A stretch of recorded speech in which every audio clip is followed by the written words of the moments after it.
So in this lecture we are going to discuss about padding property और एक part हमने थोड़ा skip कर दिया मार्जिन से रिलेटेड, शॉर्ट टर्म प्रॉपर्टीज़ को मैंने एक्सप्लेन नहीं किया, तो उसको भी मैं थोड़ा पहले कवर कर देता हूँ और मैं फिर बाद में आपको पैडिंग के बारे में थोड़ा बहुत बताता हूँ, ठीक है। सो अगेन मैं उसी फाइल को ओपन करूँगा जैसे मैं आता हूँ हमारे CSS ऑल फाइल्स फोल्डर पर, और यहाँ पर हमारे पास एक मार्जिन फाइल थी, मैं उसी को ओपन करूँ और यही वही एग्जाम्पल है जो हमने अभी एग्जीक्यूट किया था। वी हैव 3 इमेजेस एंड आप देख रहे हो मैंने मार्जिन लेफ्ट यूज़ किया था, एंड बिकॉज ऑफ दैट क्या हो रहा था यहाँ पर आप देखो, जो इमेज है आपको गैप्स वहाँ पे नज़र आ रही थी। फाइन। अब जैसे अब मुझे यहाँ पे अब फर्स्ट इमेज को अगर आप देख पा रहे होंगे तो मुझे यहाँ पे ऊपर से टॉप से भी कुछ 20 पिक्सल देना है, और मुझे यहाँ पे लेफ्ट भी क्या करना है 20 पिक्सल देना है सपोज, और मुझे राइट से भी क्या करना है 20 पिक्सल यहाँ पर देना है, ठीक है। तो मैं अब यहाँ पे क्या कर सकता हूँ, मैं यहाँ पर अच्छा मैं एक काम कर देता हूँ, मैं इसको थोड़ा सा बॉर्डर वगैरह दे देता हूँ, ठीक है। किसको, इमेज ऑल इमेजेस को, तो ऑल इमेजेस को अगर मुझे टारगेट करना है तो मैं यहाँ पे इमेज टैग लिख दूंगा और यहाँ पर मैं लिखूंगा बॉर्डर, और हम शॉर्ट टर्म प्रॉपर्टी यहाँ पर यूज़ कर सकते हैं 5 पिक्सल सॉलिड, और मैं यहाँ पे यूज़ करूँगा रेड कलर का बॉर्डर, ठीक है। सेव करते हैं और रिफ्रेश करते हैं एक बार। तो ये मैं इसीलिए दिखा रहा हूँ आपको, यहाँ पे दिखेगा कि कुछ छोटी मोटी गैप है यहाँ पर लेफ्ट बॉटम और टॉप से सपोज। अब मैं यहाँ पे शॉर्ट टर्म प्रॉपर्टी यूज़ करूँ, मैं चाहता हूँ सारे डायरेक्शन से यहाँ पर इमेज को 20 पिक्सल का मार्जिन है, ठीक है।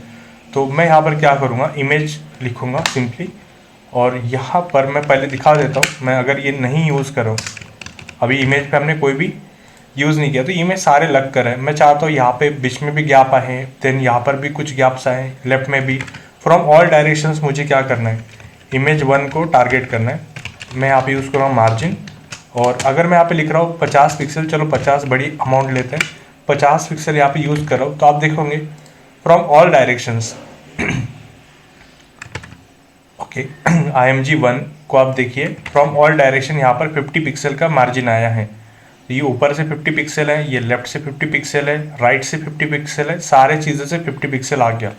अब यू माइट बी थिंकिंग कि भाई सर ये ऐसा क्यों हो गया, सेकंड और थर्ड इमेज को तो हमने टारगेट नहीं किया था, क्योंकि आपने यहाँ पर क्या यूज़ किया है, मार्जिन प्रॉपर्टी यूज़ किया है। और आपको पता है मार्जिन से क्या होता है, मार्जिन से मतलब जैसे फॉर एग्जाम्पल मैं आपको यहाँ पर एक छोटा सा एग्जाम्पल दूँ, जिसमें यहाँ पे पैराग्राफ यूज़ कर रहा हूँ, यहाँ पे लोरेम इप्सिम वगैरह लिख रहा हूँ, और फिलहाल ये मैं रिमूव कर देता हूँ, ठीक है। आप देखिएगा ये सिंपल सा हमारा स्ट्रक्चर है। अभी अगर आप देख रहे हो कि जो हमारा जो पैराग्राफ है वो लाइक ऊपर से 20 या 30 पिक्सल कुछ हाइट पे होगा, ठीक है। बट जैसे ही अब ये मार्जिन वगैरह प्रॉपर्टी यूज़ कर रहा हूँ, मैं मार्जिन प्रॉपर्टी यूज़ कर रहा हूँ 50 पिक्सल का, तो आप यहाँ पे देखिएगा हम तो इमेज 1 को 50 पिक्सल कर रहे थे, बट बिकॉज ऑफ दैट देखिए सारी चीज़ें डिस्टर्ब हो रही है, क्योंकि यहाँ पे आप लेफ्ट भी यूज़ कर रहे हो, तो लेफ्ट भी यूज़ कर रहे हो तो उसके जो राइट साइड जो एलिमेंट है वो भी राइट की तरफ और सरक रहे, प्लस क्योंकि आपने यहाँ पे टॉप यूज़ किया है तो जो उसके एडजेसेंट एलिमेंट है वो भी नीचे आ रहे हैं, क्योंकि आपने पेज का मार्जिन यहाँ पे ऊपर से नीचे तरफ किया हुआ है।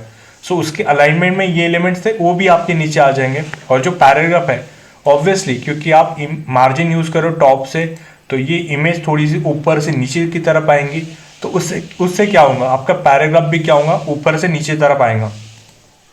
ये देख पा रहे हैं हम, और ये देखिए बहुत मतलब बीच में आ गया एक्चुअली, पहले 20-30% हाइट पे था, अब ये 50% पे आ गया।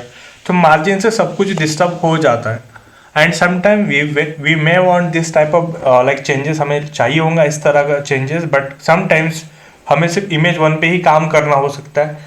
तो वहाँ पर हमारे पास और भी कुछ प्रॉपर्टीज़ है CSS में जो हम अगले आने वाले कुछ लेक्चर में पढ़ने वाले हैं, बट मुझे लगता है कि मार्जिन तो आपको क्लियर हो गया होगा कि मार्जिन आपका पेज के अकॉर्डिंग क्या करता है, काम करता है। और आपको मैंने शॉर्ट हैंड में बता दिया फ्रॉम ऑल डायरेक्शन। अगर मैं यहाँ पे ऐसा कुछ लिखूँ 50 पिक्सल 100 पिक्सल, तो ये आपका होता है टॉप बॉटम, और ये आपका काम करता है लेफ्ट राइट, ठीक है।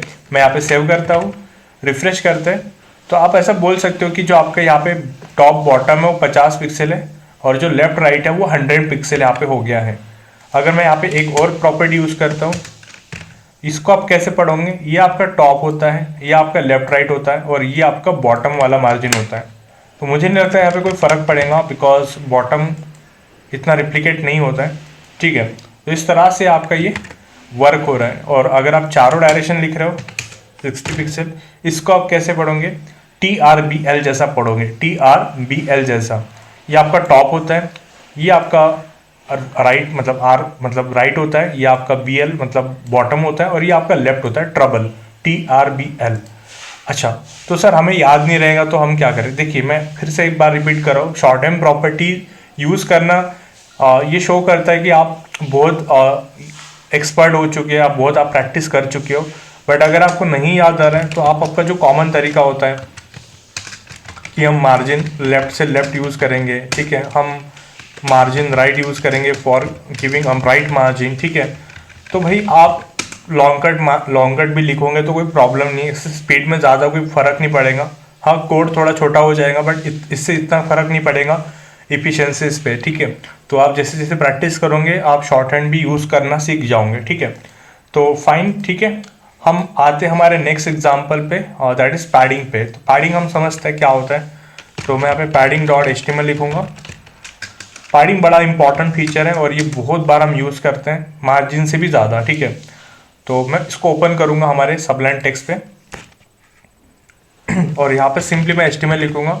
एकदम सिंपल सा एग्जांपल बनाता हूँ मैं। हमारे पास पैराग्राफ है, then we have some data out there, लोरेम इप्सिम, और मैं एक बार क्या करता हूँ ना, थोड़ा और एक आधा पैराग्राफ बढ़ा ही देता हूँ, ठीक है। So we have like lengthy paragraph, हमारे पास एक लेंदी पैराग्राफ है। और अगर मैं इस प्रोग्राम को चेक करूँ गूगल क्रोम पर जाकर, तो आप देखोगे सिंपल सा पैराग्राफ है सर, चलो ठीक है। अब मैं क्या करता हूँ ना, इसको बोलता हूँ कि भाई आप इतना बड़ा मतलब पूरा विड्थ मत लो यार, आप थोड़ा सा 80% या 60% लो स्क्रीन का, या पर हम उसको पिक्सल के लैंग्वेज में भी बात कर सकते हैं कि जो पैराग्राफ है वो थोड़ा सा लो। और आप क्या कर सकते हो ना, आप इसको डिवीजन के अंदर भी ऐड कर सकते हो, या आप पैराग्राफ को डायरेक्टली भी आप CSS के थ्रू करवा सकते हो, ठीक है। तो यहाँ पर मैंने P लिख दिया, और यहाँ पर मैंने कहा कि जो आपका विड्थ है ना, पहले तो आप वो 500 पिक्सल लो। तो आप देखोगे जो आपका अच्छा स्टाइल बंद करना है कंपलसरी। तो आप देखोगे जो आपका पैराग्राफ है वो 500 पिक्सल पे आ गया। और मैं इसको ना बॉर्डर दे देता हूँ। बॉर्डर कैसे दोगे आप, सिंपली बॉर्डर लिखोगे आप। मैं शॉर्ट हैंड प्रॉपर्टीज़ को ही ज़्यादा यूज़ करता हूँ, सो 2 पिक्सल लिखूंगा, सॉलिड लिखूंगा, और मैं यहाँ पे रेड कलर का बॉर्डर दे रहा हूँ। रेड इसीलिए ताकि वो प्रॉपरली विजिबल होता है। नाउ अब इस पैराग्राफ को चेक कर रहा हूँ मैं, यहाँ पर आप देख पा रहे होंगे कि ये थोड़ा सा कॉम्पैक्ट नज़र आ रहा है, मतलब लोरेम का जो L है वो पूरा एकदम चिपक चुका है टॉप को, लेफ्ट को। इवन आप देखोगे राइट की तरफ ये भी एकदम बिल्कुल चिपका हुआ है, बॉटम को भी देखा तो भी ये बिल्कुल चिपका हुआ है, ठीक है। मैं चाहता हूँ कि इसको थोड़ा स्पेसिंग में लाया जाए। अब इस केस में अगर मैं मार्जिन वगैरह यूज़ कर रहा हूँ फ्रॉम ऑल साइड्स, जैसे मैंने 50 लिख दिया पर, आप क्या देखोगे, देखो आपका बॉक्स पूरा का पूरा 50 पिक्सल सरक गया। तो पेज से, पेज की बात कर रहा हूँ मैं यहाँ पे, मार्जिन की जब बात होंगी तब पेज की बात होंगी। तो पेज के हिसाब से आप देखिए 50 पिक्सल ऊपर से, 50 टॉप से, और राइट और बॉटम इतना नज़र नहीं आएगा यहाँ पे, बट टॉप और लेफ्ट से आप समझ जाओगे कि ये चारों साइड से 50 पिक्सल पेज के अकॉर्डिंग मूव हो रहा है। बट हमें तो अंदर की कंटेंट की बात करनी थी, तो वहाँ पर हम बात करेंगे हमारी पैडिंग की। सो यहाँ पर मैंने सिंपली पैडिंग लिखा, and how we can read this things. हम 50 पिक्सल पैडिंग कैसे रीड करोगे आप इसको, क्योंकि मैंने यहाँ पे पैडिंग लेफ्ट नहीं लिखा, पैडिंग राइट नहीं लिखा, पैडिंग टॉप नहीं लिखा, पैडिंग मैंने बॉटम भी नहीं लिखा है, मैंने सिंपल पैडिंग लिखा है और एक ही वैल्यू लिखी है। इसको आप रीड करोगे from all sides, from all sides, ठीक है। तो आप देखोगे कि अब आपका जो बॉक्स है वो वहीं पे है जैसे पहले था, बट जो अंदर का कंटेंट है वो आप मोकला मोकला हो गया, या जो हम बोलते हैं इसको स्पेसिंग उसके अंदर आ चुकी है, ठीक है। तो आप ऐसा बोल सकते हो पैडिंग स्पेसिंग के लिए काम करता है इन अ कंटेनर जब आपको स्पेसिंग की बात आप करोगे तो आप पैडिंग को फॉलो करोगे।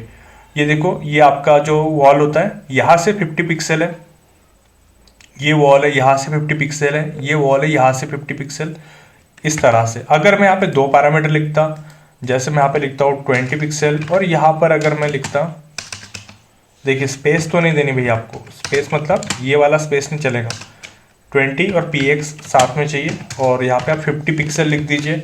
इसको आप कैसे रीड करोगे, जस्ट लाइक मार्जिन, ये आपका टॉप बॉटम होता है, और आप देखो ये मैंने लिखा भी है यहाँ पे कि अगर हम दो डायरेक्शन लिख रहे हैं, दो मेजरमेंट, तो टॉप बॉटम और राइट लेफ्ट होता है। तो ये आपका टॉप बॉटम है और ये आपका राइट लेफ्ट है। तो आप देखोगे अभी यहाँ पर राइट लेफ्ट में कोई चेंजेस नहीं आएगा। राइट लेफ्ट मतलब ये वाला और ये वाला, बट जो टॉप और बॉटम का जो दिख रहा है ना वो थोड़ा अभी नज़दीक आ जाएगा। ये देखिए जैसे मैंने कहा आपको कि ये इस तरह से काम कर रहा है।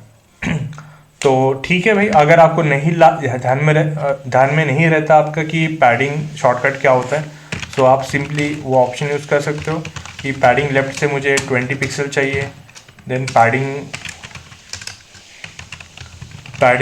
राइट से भी मुझे क्या चाहिए, 20 पिक्सल चाहिए। तो देखिए मैंने सेम कोड किया है। यस, हम इसको शॉर्टकट कर सकते थे, बट ठीक है, आप एज अ बिगिनर आप ऐसा कर सकते हो। देखोगे 20-20 दोनों साइड से यहाँ पे आपको दिख रहा है। लेटर ऑन आपको रियलाइज़ होता है कि नहीं टॉप से भी करना है, तो आप पैडिंग टॉप लिख दीजिए और आप यहाँ पर 50 पिक्सल आप लिख रहे हो जैसे, तो आप देखोगे कि ये नीचे की तरफ आ जाएगा। ठीक है, और एक रह गया बताना आपको, अगर आप ऐसा लिख रहे हो, ठीक है, पैडिंग आप ऐसा लिख रहे हो जैसे 20 पिक्सल 0 पिक्सल और 10 पिक्सल, इसको आप कैसे रीड करोगे? अगेन TRBL जैसा। TRBL मतलब ये टॉप से होगा, ये आपका राइट से होगा, ये आपका बॉटम से होगा और ये आपका लेफ्ट से होगा। ठीक है, सो चेक करते हैं। यस, आप देखो बॉटम का 0 है, लेफ्ट राइट से कुछ ना कुछ है और टॉप से कुछ ना कुछ है। ठीक है, तो मुझे लगता है कि पैडिंग आप देखो, हम भविष्य में जब कुछ प्रोजेक्ट्स बनाएंगे तो पैडिंग मार्जिन का यूज़ करने ही वाले, बट हमने आज इंट्रोडक्टिव समझ लिया है कि पैडिंग आपका विद इन अ कंटेनर काम करता है और margin according to the page काम करता है, जो हम बहुत ऑफनली दोनों भी चीज़ें हम यूज़ करते हैं हमारे प्रोजेक्ट्स में। ठीक है, चलो हम मिलते हैं नेक्स्ट लेक्चर में, जहाँ पर हम बात करते हैं ओवरफ्लो प्रॉपर्टी।